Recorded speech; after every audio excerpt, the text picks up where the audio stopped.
वतन के मिट्टी में बसती है जान, वतन के मिट्टी में बसती है जान।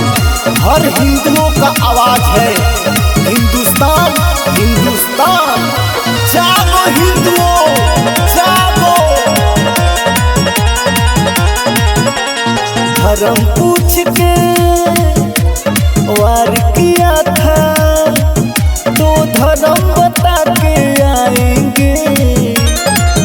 जो घाव दिया है तूने उसे हम सूद समेत लौटाएंगे। जो घाव दिया है तूने उसे हम सूद समेत लौटाएंगे।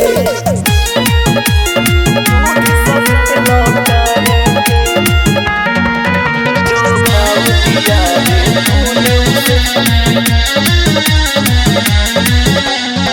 पानी बिना भोजन बिना तुमको सुखा देंगे। अपना सोच लो सुन बेटा सब बंद करा देंगे, सब बंद करा देंगे। सुन पानी बिना भोजन बिना तुमको सुखा देंगे। चाहे दिखाते हो सुन बेटा सब बंद करा देंगे। मेरी जवान को खोलो हथकड़ी दुश्मन मार गिराएंगे।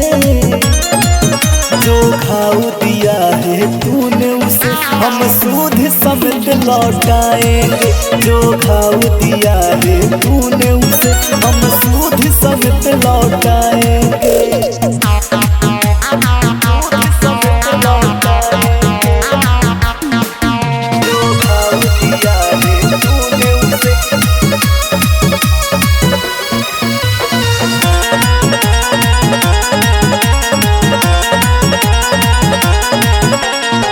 बहुत हुआ तेरा अत्याचारी, इस बार होगा युद्ध बड़ा भारी। दिल खत्म तेरा खेल खत्म है, देश में मेरा सूचना है जारी। देश में मेरा सूचना है जारी। बहुत हुआ तेरा अत्याचारी, इस बार होगा युद्ध बड़ा भारी। दिल खत्म तेरा खेल खत्म है, देश में सूचना है मेरा जारी। नक्शा तेरा नामो निशानी अब की बार मिटाएंगे।